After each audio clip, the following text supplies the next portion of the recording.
with him? No.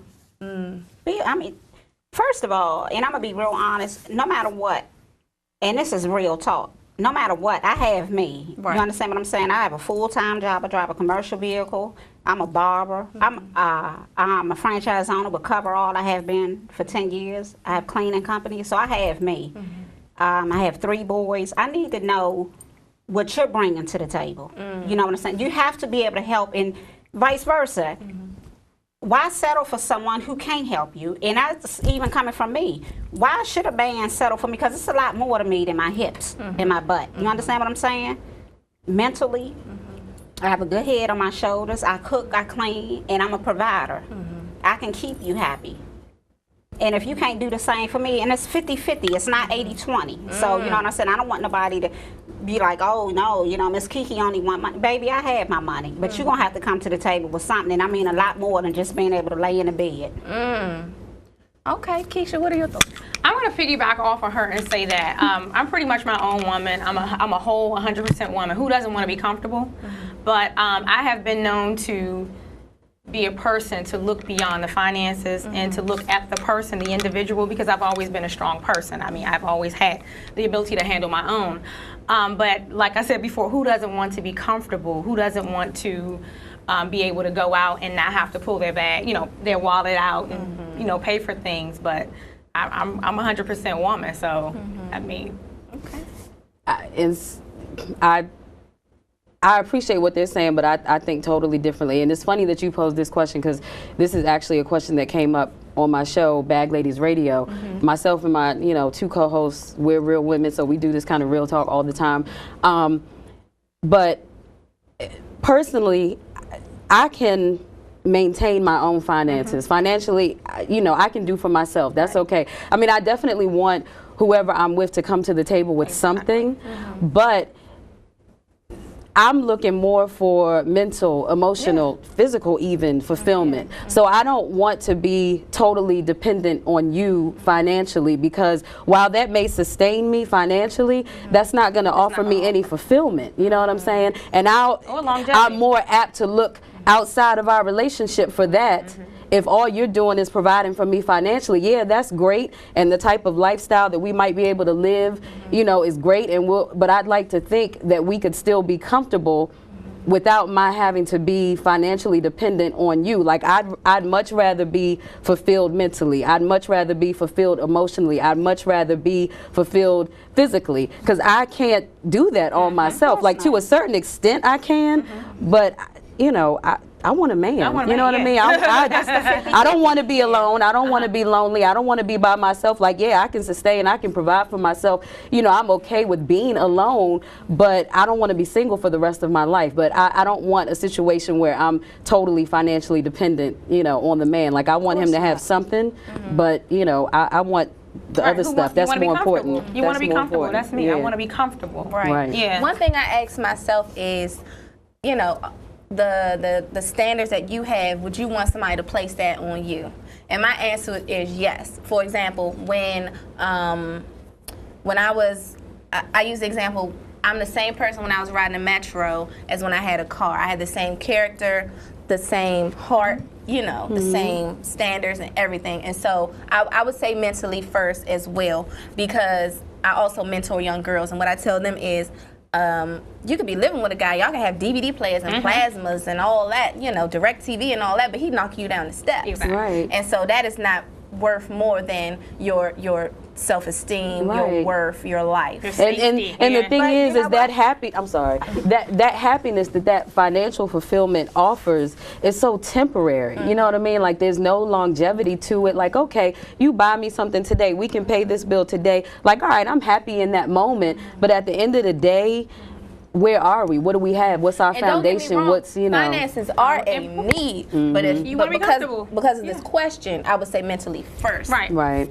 That's the 50-50 thing, everyone giving. But you also have to understand, you have men out here that abuse women. And I've been in an abusive relationship when I was 16. My first man was 26. I have a son that will be 21 years old, March the 3rd.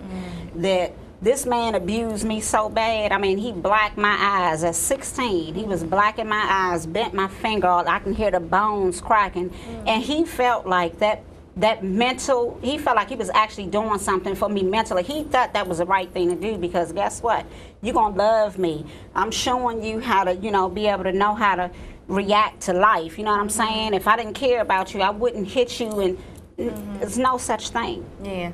You understand? But, you know, then, like, again, it has to be a 50-50 thing. And you have men, I mean, I've been single since September, and I meet a man every day. You understand what I'm saying? Right. But the truth of it is, out of all the guys that I've met, I mean, what are you really wanting? It's like everyone has his motive. You know, at the end of the day, it's like everyone has his motive. You know, you can't get to the point, and then this is the first thing. Quick as you can meet somebody, the first thing that generally comes out the guy's mouth, or, you know, I'm just looking for friends. I'm not really ready for a relationship. And I'm just thinking, where did that even come from? Right. We haven't even went out yet. You Right. understand what I'm saying? I mean, who are you trying to convince, you or me? You know? And we can all think we're not ready for a relationship, but you don't actually know until you've met that person. That's true. That's true. All right, let's keep it on moving. Okay. Now, you know that we are, you know, into the social world. Technology is advancing every day, and it's more and more easy for us to be everywhere at once on our phones. Twitter, Facebook, MySpace. Some people have relationships on with people, and then they also are friends with them on these social networking sites. This question says, should things that happen on Facebook, MySpace, etc. determine your trust level in a relationship? I'll go first.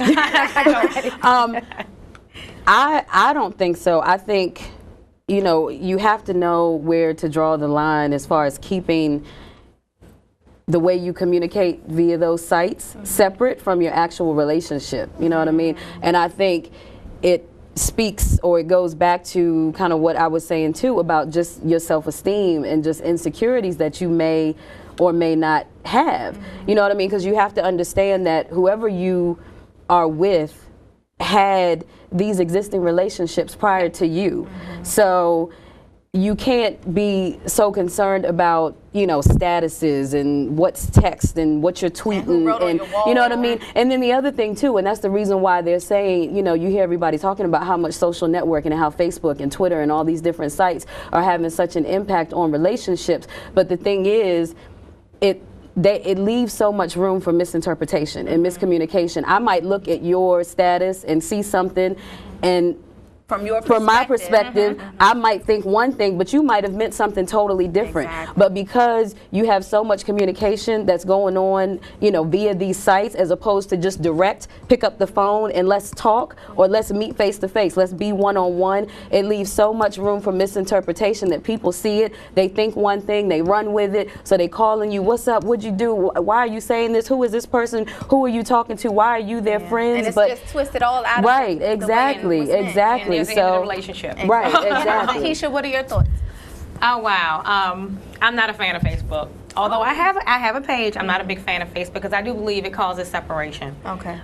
Because of those very things, people just misinterpret things that go on, and before you know it, marriages are ending. Yeah, marriages are ending behind Facebook if you don't know that. Friends are upset with each other. People are erasing people off each other's pages because, oh, she said this, and I know she was talking about me. And I think it's crazy. I think I just don't think Facebook should be the thing that dictates relationships or friendships, but it is. Right. And even though it's just a page, it's the gesture. Right. You know, it's like, what was your intent with deleting me? You know. And people see postings and then they make assumptions too, and that's how you get into so much trouble. Or you see, oh, you took a picture with that person, or this picture was posted and you were tagged in this, and so this must mean Your head this. was a little smaller, her back. Right, you know what I mean? Like people just look at it, So y'all together now, and they see it and they totally run with it, and it could have been something, you know, totally simple, no feelings, no emotions, a relationship that's totally Just a platonic. perception.